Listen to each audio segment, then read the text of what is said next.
बिस्मिल्लाहिर्रहमानिर्रहीम। अस्सलामुअलैकुम students.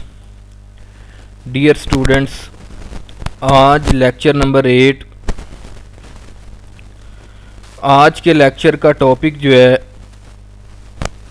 Measures of centre tendency, इसके अबाउट जो है वो हम लोगों ने डिस्कशन करनी है। इस चैप्टर में हम लोगों ने जो है वो एवरेज किस तरह से डाटा की फाइंड की जाती है, एवरेज की कितनी टाइप्स होती हैं, ये सारी चीज़ें जो हैं वो डिस्कस करनी है। चैप्टर नंबर 3 का पहला article measures of central tendency आज का हमारा टॉपिक है। तो लेक्चर स्टार्ट करते हैं। सबसे पहले डिस्क्रिप्टिव मेजर्स, इसकी डेफिनेशन जो है वो हम लोग स्टडी करते हैं। Numbers used to describe data sets are called descriptive measures. यानी कि कोई हमारे पास डेटा सेट है, उसको डिस्क्राइब करने के लिए जो हम न्यूमेरिकल वैल्यूज़ यूज़ करते हैं, जो नंबर्स यूज़ करते हैं, उनको हम डिस्क्रिप्टिव मेजर्स कहते हैं।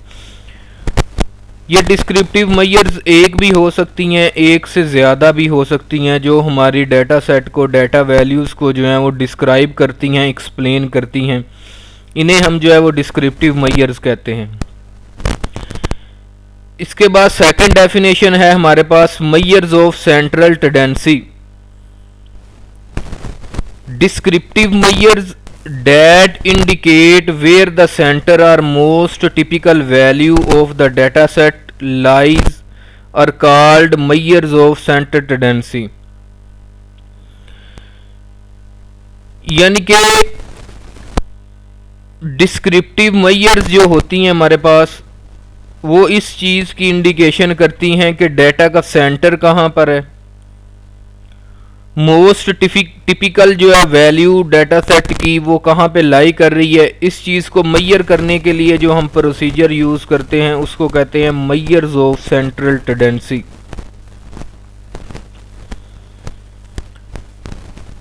मेजर्स ऑफ सेंट्रल टेंडेंसी जो है ये हमें डाटा का सेंटर लोकेट कर देती है। इसको हम लोकेशंस ऑफ मेजर भी जो है वो बोलते हैं। इससे हमें आइडिया हो जाता है कि हम डाटा के जो है वो सेंटर में मौजूद हैं, यानी कि 50% डाटा इससे अबव है इस वैल्यू से, और 50% डाटा जो है वो इससे बिलो है। एक तरह का हमें सेंटर जो है वो लोकेट कर जो है ये दे देती है। Averages are tends to lie in the centre of data, so they are called measures of central tendency. They are also called measure of location because they locate the center of the distribution।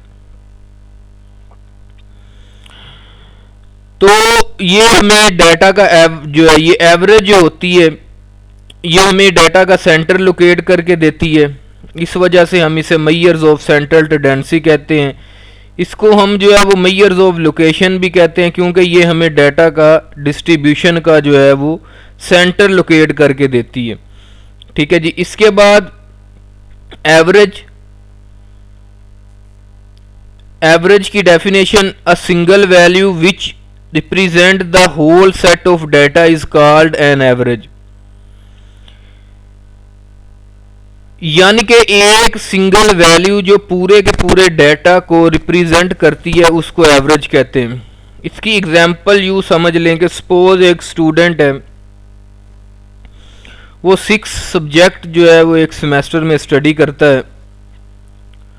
उन subjects का result जो है, किसी के number जो है किसी subject में उसके नंबर जो हैं वो कम आए हैं, किसी के सब्जेक्ट में जो हैं वो ज़्यादा आए हैं। तो अगर हम उस स्टूडेंट की एवरेज फाइंड करना चाहते हैं तो हम उसकी एवरेज फाइंड करके जो हमारे पास एक सिंगल न्यूमेरिकल वैल्यू आएगी वो उस सारे सब्जेक्ट्स को जो है वो रिप्रेजेंट कर रही होगी। ठीक है जी। यानी कि जिस सब्जेक्ट्स में उसके नंबर जो है मार्क्स कम आए होंगे वो भी कवर हो जाएंगे, और जिसमें ज़्यादा आए हैं वो भी कवर हो जाएंगे एक सिंगल वैल्यू में। हम ये कह सकते हैं कि ये स्टूडेंट जो है ये 70% मार्क्स लेके पास हुआ है, 80%, यानी कि जो वो 70% 80% एक सिंगल वैल्यू है वो पूरे के पूरे सब्जेक्ट्स के नंबर्स को जो है वो रिप्रेजेंट कर रही होगी। ठीक है जी। तो एवरेज हम जो है वो यूज़ करते हैं अपने डाटा को रिप्रेजेंट करवाने के लिए। हमारे पास डाटा में आपको पता है कि काफ़ी ज़्यादा वैल्यूज़ होती हैं, हर एक वैल्यू को जो है वो हम अलग से जो है उसकी एवरेज फाइंड नहीं कर सकते। सारी वैल्यूज़ को इकट्ठा करके एक वैल्यू जो है वो हमें मिल जाती है जो पूरे के पूरे डाटा सेट को जो है वो रिप्रेजेंट करती है। उसी वैल्यू को जो है वो हम एवरेज बोलते हैं। काफ़ी ज़्यादा एवरेजेस हैं हमारे पास। ठीक है, तो उनमें से चंद एक जो है वो हम लोगों ने स्टडी करनी है। टाइप्स ऑफ एवरेज, पहली जो है वो हमारे पास अरिथमेटिक मीन एवरेज है, ज्योमेट्रिक मीन है, हार्मोनिक मीन थर्ड, फोर्थ जो है वो मीडियन है, और पांचवें नंबर पे जो है वो मोड है। ये पांच जो है वो बेसिक एवरेज की टाइप जो है वो हम लोगों ने स्टडी करनी है। इसमें अरिथमेटिक मीन, मीडियन और मोड जो हैं वो हम लोग स्टडी करेंगे। ठीक है, इसके न्यूमेरिकल क्वेश्चंस भी सॉल्व करेंगे।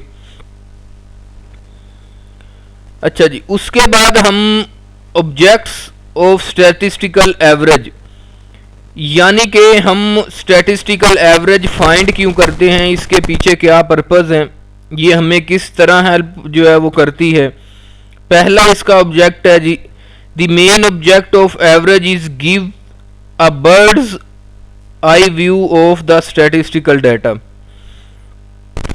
सबसे पहला ऑब्जेक्ट जो होता है हमारा एवरेज को फाइंड करने का वो है कि हम अपने डाटा को एक सरसरी सी निगाह से जो है वो देख सकते हैं। उसमें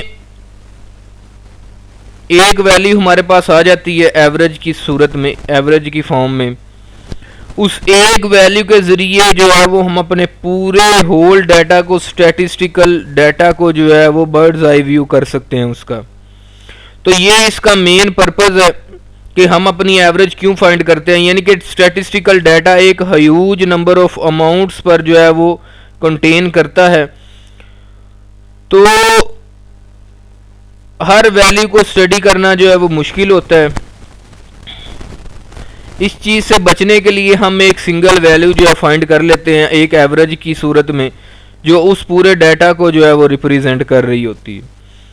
उसके बाद सेकंड जो इसका ऑब्जेक्ट क्या है, the average remove all unnecessary details of the data and gives consul picture of the huge data. ठीक है जी, एवरेज जो है वो अपने हमारे पास जो डाटा होगा उसकी अननेसेसरी डिटेल्स को जो है वो रिमूव कर देती है, और एक बड़े डाटा की हमें स्मॉल पिक्चर जो है वो प्रोवाइड कर देती है कि ये आपका डाटा जो है वो इस तरह का डाटा है। एक एवरेज जो है वो हमारे पास, यानी कि 70% इसमें अच्छी चीज़ें हैं, 80% अच्छी चीज़ें हैं। ठीक है जी, तो दूसरा जो ऑब्जेक्ट इसका क्या है कि ये अननेसेसरी डिटेल्स को जो है वो रिमूव करता है। उसके बाद थर्ड जो है वो average is also used for the purpose of comparison. हम जो है वो एवरेज को कंपैरिजन के लिए भी यूज़ करते हैं, यानी कि अगर हमारे पास दो या दो से ज़्यादा नंबर ऑफ स्टैटिस्टिकल डाटा मौजूद हैं तो हम जो है वो एवरेज को एज द कंपैरिजन भी यूज़ करते हैं कि फर्स्ट डाटा को सेकंड डाटा के साथ कंपैरिजन उसका किया जा सके। उसके बाद fourth, average is also used for the further analysis of data. Average जो है वो फर्दर एनालिसिस जो है वो डाटा की, उस पर भी जो है वो हमें मदद देती है। फर्दर एनालिसिस क्या होता है कि हम डाटा का स्टैंडर्ड डेविएशन फाइंड कर लें, उसका हम जो है वो टेस्ट कर लें, टेस्टिंग ऑफ हाइपोथेसिस कर लें, एस्टिमेशन कर लें। तो ये सारी की सारी चीज़ें जो हैं ये हमें एक एवरेज जो है वो प्रोवाइड करती है, हेल्प करती है डाटा को समझने के लिए। उसके बाद प्रॉपर्टीज हैं एक गुड एवरेज की, कि एक गुड एवरेज जो है वो उसकी कितनी प्रॉपर्टीज हैं। ठीक है जी, गुड एवरेज जो है उसका क्राइटेरिया क्या है कि हम उसे गुड एवरेज कह सकें। तो सबसे पहला जो है वो इट इज़ वेल डिफाइन, यानी कि उसकी डेफिनेशन जो है वो अच्छी तरह से हम उसको डिफाइन कर सकें।